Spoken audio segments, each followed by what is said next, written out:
folks, welcome back to the garage. Hey, I'm gonna do things a little different today. What I'm gonna do is I'm gonna walk around and bring you up to date as to where we are on the truck today, April 19th, 2021. And after I get through with this intro and the walk around, I'll throw some clips in there of some of the processes that I did go through. Unfortunately, I forgot to film the covering when I put the seat covering on. I did it in my living room, had my wife helping me, and I just didn't think to take the camera in and put it on. Actually, I thought I did. I thought I had some covering footage of the bottom, the seat bottom, so I didn't even think about it with the back. And yet all I have for footage is cleaning up the springs for the bottom and the back. I didn't even get footage of me covering it.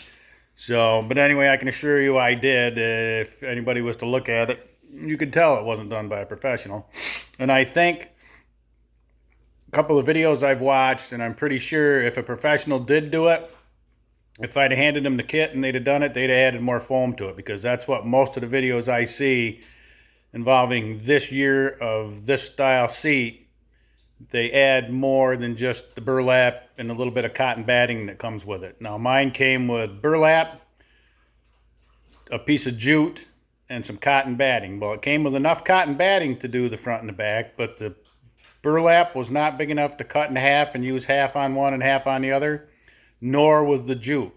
So it really confused me. Now, I would imagine you probably didn't need as much padding on the back as you do on the seat, but fortunately, I had some jute and I had some burlap, so I put another layer of burlap in there and another layer of jute on the bottom on the seat, and then the back, and I used a small one piece of the cotton batting. There was like 2 chunks of cotton batting that had like 4 half-inch pieces in them, and I took one off the back and one off of one pile of it and put it on the bottom, and only put 3 in the back. So we'll see. I've sat on it. It's actually not too bad. But anyway, I'm going to walk you around, show you where we stand today with this truck, and what I've got done to date. And like I say, and then the rest of the video will be just some clips with no noise, no talking. You know, I may put some music in there. I don't know. But anyway, here we go. Let me spin around. All right, so we'll start from the front. We did get the radiator. Finally, the right one. And I just got that mounted and installed today. That is complete. There's no coolant in it yet, but that's complete. The wiring harness is just kind of hanging here. It is connected to the horn. It is connected to the alternator. The rest of it, most of the rest of this goes to headlights. Oh, don't focus on my finger. Headlights and marker signal lights. But there's a junction block on each inner fender. So that'll be one of the next things I'll do, is get the inner fenders cleaned up. That's all the vacuum lines for the 2-speed rear end. That's all connected. That's the speedometer cable. That's connected. All the wiring under the dash is connected. I have connected the battery, and hey, lo and behold, so far everything works. I have not tried to start it. I did get distributor cap rotor points. The points aren't the right ones, but I modified them, and if they don't work, I'll just have to get a set of the right ones. I'm finding a lot of the stuff I buy online is disappointing because a lot of it doesn't fit. And the spark plugs and spark plug wires and the coil. The plug wires I got somewhere else. The rotor, the cap, and the coil I bought at a local auto parts store, which is where I should have got everything. But occasionally when I get online, get on that online ordering binge, I forget to check with the local people. But they've been great. They've got me, at least everything they've gotten me has been right. But anyway, got that installed. The wiring is connected to the coil, the distributor. Everything is all connected wire-wise on the inside. On the inside, I did get the seat bottom and back both covered, and they're both installed. Batteries in. I need the battery box gasket, cover gasket. The cab is installed and it's in place and everything is connected. The transmission, this handbrake, I just found a boot for it with a boot retainer, so I've got those on order. I do have the underneath there's a foam seal that is in place. However, the boot's not. The starter boot and pad are there. The accelerator's there and connected. Clutch brake are connected. Steering column is in place now. The last video showed you the dash. That's all done. The steering column and wheel are in place. Let me run you around the other side.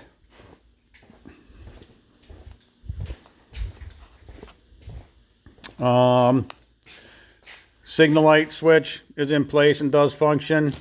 I ordered a decal for the heater. There's a decal that goes on the heater that shows a defroster, and then there's a small one that labels this. This is your defroster. You pull it to turn the defroster on, push it to shut it off.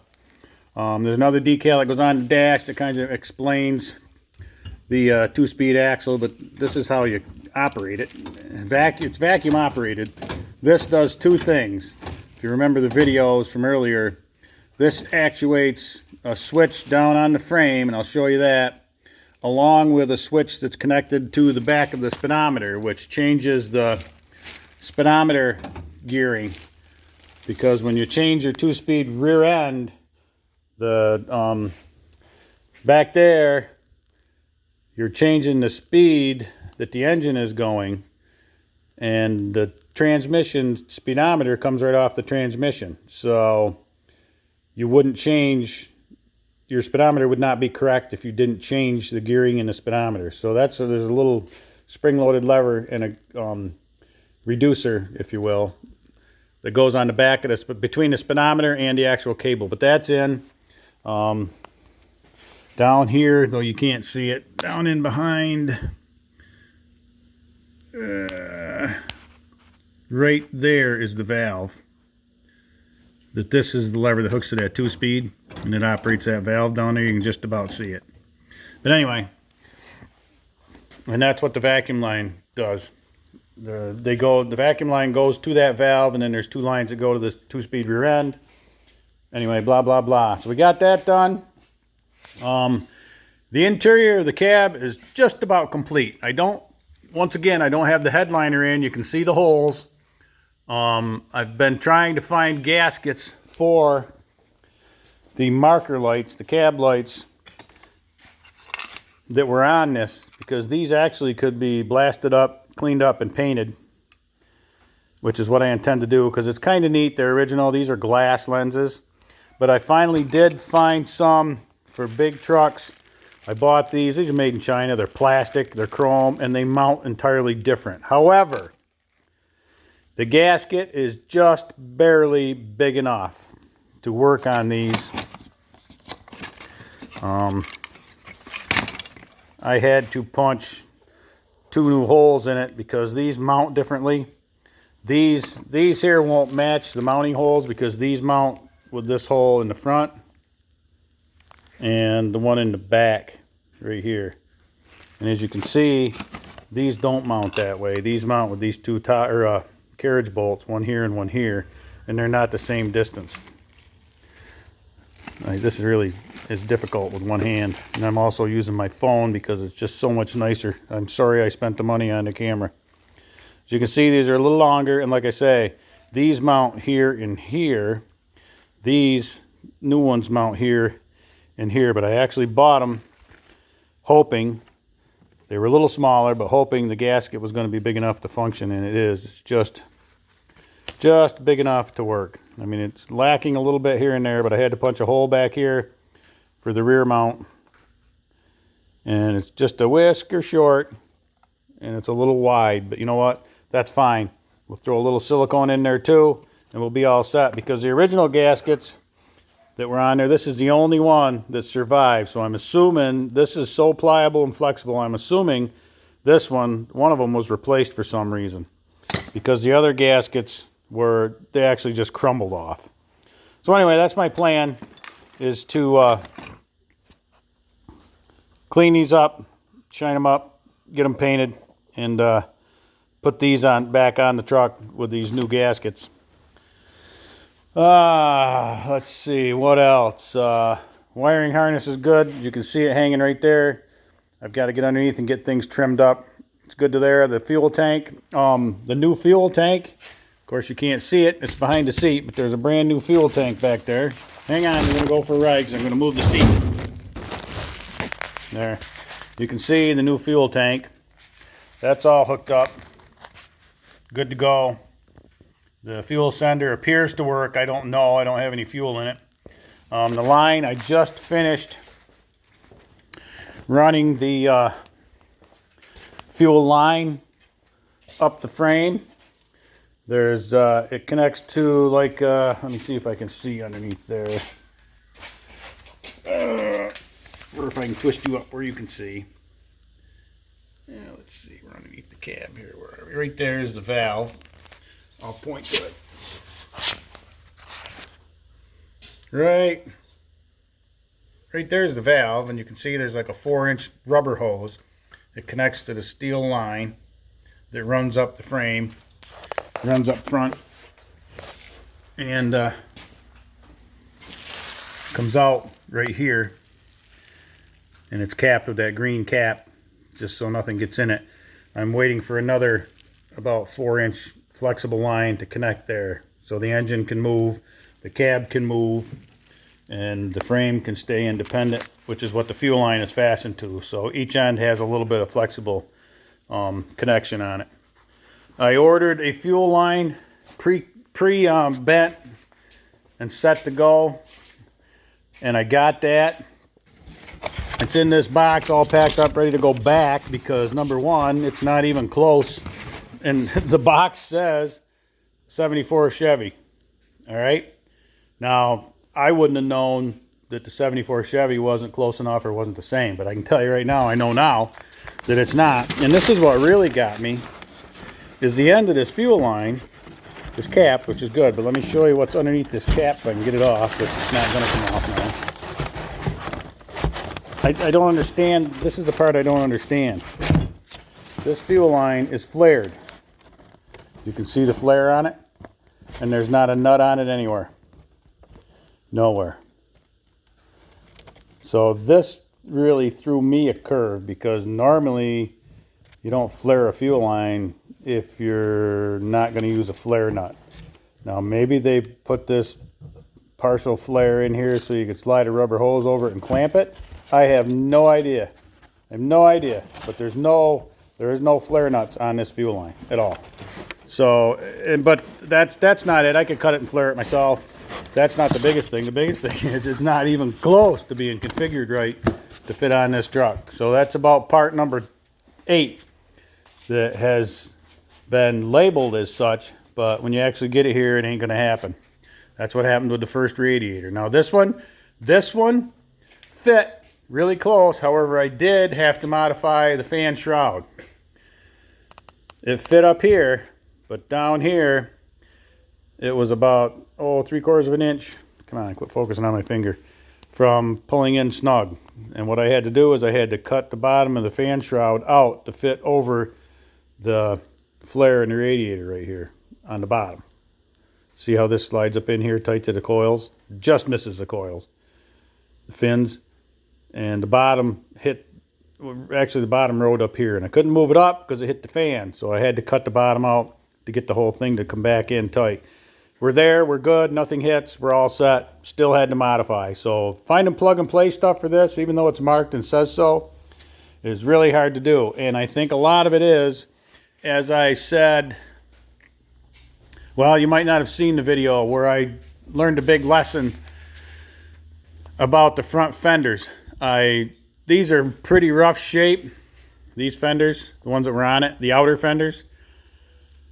And I was going to bond to them, and then I said, nah, maybe I'll just order a set. Well, what I found out is these cabs, I thought the bodies were all the same on the pickups and the big trucks. And I was partially wrong and partially correct. From what I understand, the cab is exactly the same on the big trucks and the pickups from back here up to the firewall right here. It ends right here. From here up, the hood's a little longer, the fenders are a little longer and a little taller. So I'm glad I didn't spend almost $500 a fender and order those and have to ship those back. So I'm glad I happened to stumble across that and do a little more research before I ordered them, because that's what I found. I do have an oil leak in the steering box. I filled that with 80/90, and I was suspect of it in the fact that it was empty. But I filled that with 80/90 weight, and it's running down. It's obviously leaking down the inside and along the frame and dripping down onto the spring. You can just kind of see it right there. And onto the floor. I mean, it hasn't dripped a lot, just a little tiny bit, but it is 80/90 weight, so it ain't going to leak out fast, but it's going to be out of there before long. But anyway, that was the other thing. I did get this tie rod connected, and I did get a boot on it. There is a little video in here that you'll be seeing where I try to get this end off, and I cannot get that threaded plug out of that end. I tried heat, all the heat I dared try, and an impact driver to try to turn it, and I was afraid I might be breaking this, what do they call that arm right there? But anyway, breaking that off. I was worried about heating that too much and breaking it off. I was trying to concentrate down here, but anyway, needless to say, I didn't get it apart. I did get it greased, but I didn't get it apart because I wanted to put a boot on it. I've got some generic boots, and that one fit really nice. But anyway, we'll continue to work on that. Someday I'll try it again. Let's see. This truck, the carburetor is off. I do have the rebuild kit. The carburetor is apart. I've been cleaning it up. It needs a little more cleaning, but I just took it apart. That's going to be probably the next step. And once we get that carburetor squared away and I get that one short piece of flexible fuel line, get that connected, put a couple gallons of gas in the tank and make sure it doesn't leak, then what I'll probably do is spin it over, make sure I got fuel to the carburetor, and what I'll probably do is I'll probably back it out of here when I do this stuff on the days that I try that, just so I don't have gasoline in the garage. And then at some point right now, this should be able to attempt getting it started and make it a rolling chassis. I mean, there's a lot of work left to be done on it, and I don't want to put the inner fenders on too soon because I had them on here mocked up to see how they work, and they come way up to here and they come way into like here. So trying to work on anything in there is not impossible, but boy, is access a lot easier right now without the inner fender on here. So I'm going to wait and put them on once I got everything else good, and I think I'm going to wait until after I fire it up and at least runs. I still have, I have to look, I have a timing light, I think. I haven't used one in so long, I don't remember if I have one or not. It's down in my other garage. I have to go down and see if I can find that to get the timing set on this. Hopefully I've got the timing initially set enough so it'll at least start. But that's going to be, once the carburetor's done and on here, fuel line on, snugged up, gasoline put in it and fed through the lines and through the fuel pump and up to the carburetor and no leaks. That's when we'll be ready to try starting it. So that's real close. We're real close. And once we get it started and it runs halfway decent, of course, obviously we have to put coolant in the radiator, and it runs halfway decent, then I'll try to get some footage of us driving it around as a rolling chassis. We aren't going to go down the road, obviously, but we can drive it around our driveway just to see how things go. But I think that brings you up to date. The radiator's on, the wiring harness is all on, with the exception of the front headlights and the exception of running from here back to taillights. I haven't even bought taillights yet. I don't know if I'm going with original or new. I'm not sure. Probably original style. And seats are in, gas tank's in, fuel line's on and connected up to the front. I need one more piece to connect it to the fuel pump. Got to get the carburetor rebuilt. The cab, interior of the cab is complete with the exception of floor mat. I just ordered that. So that'll be the next thing, the last thing in the cab, the floor mat, I'm sorry, and the headliner. And the headliner is on hold for the clearance lights.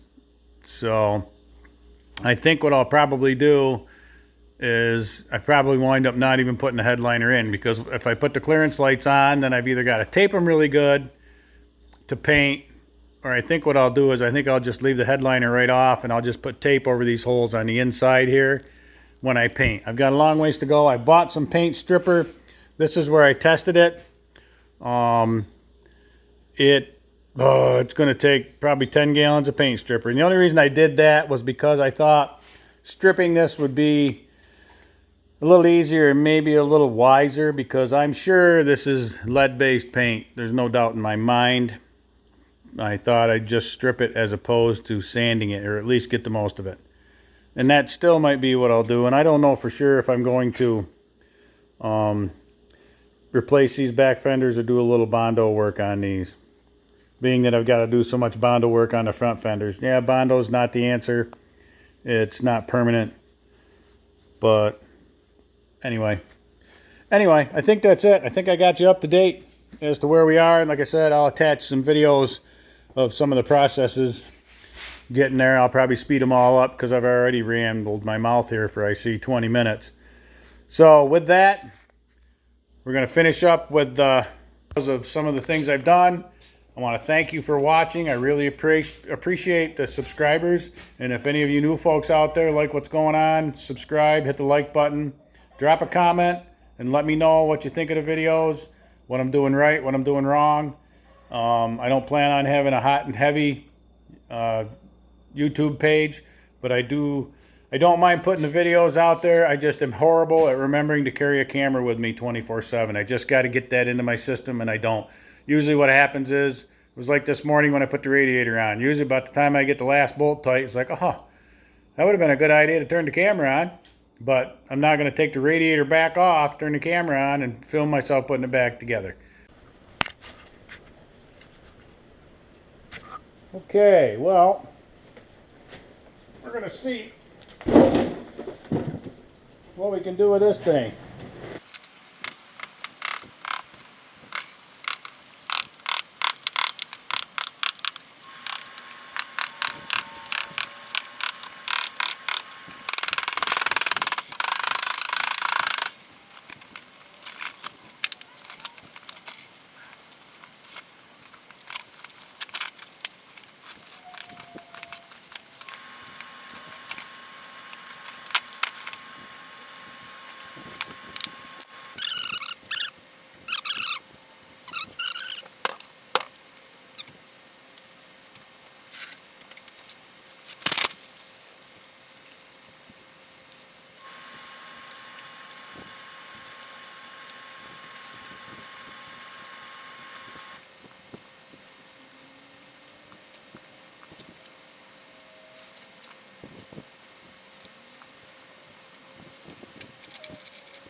I don't know if I talked to you about the gas tank. I think I did. I dumped probably a good quart jar full of rust out of this. So now I'm trying to decide whether to get one of those kits you put in them, but from what I see, I've got to do some research as to how much surface area they cover.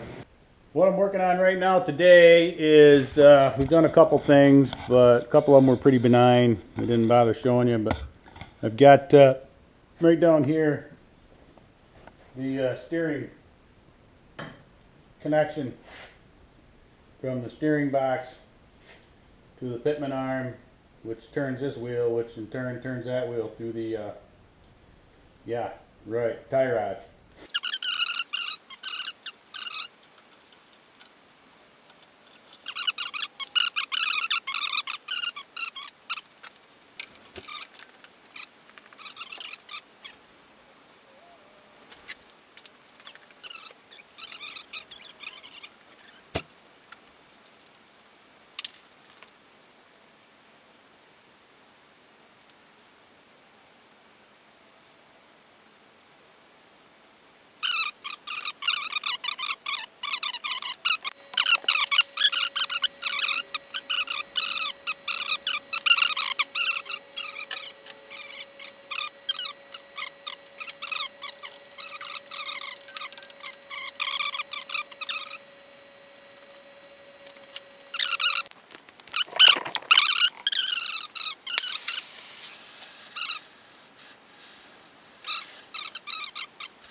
This is the steering wheel cap, horn button if you will. You can see the sides here where it's rusted. It was rusted almost that bad all the way around.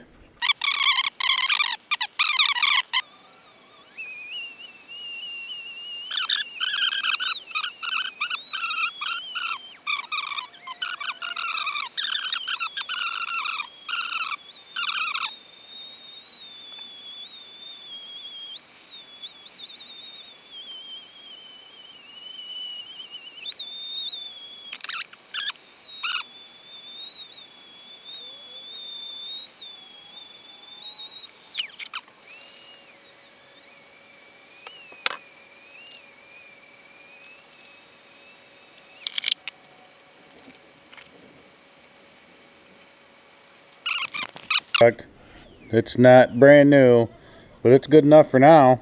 So anyway, with that, thanks for watching. Y'all stay safe.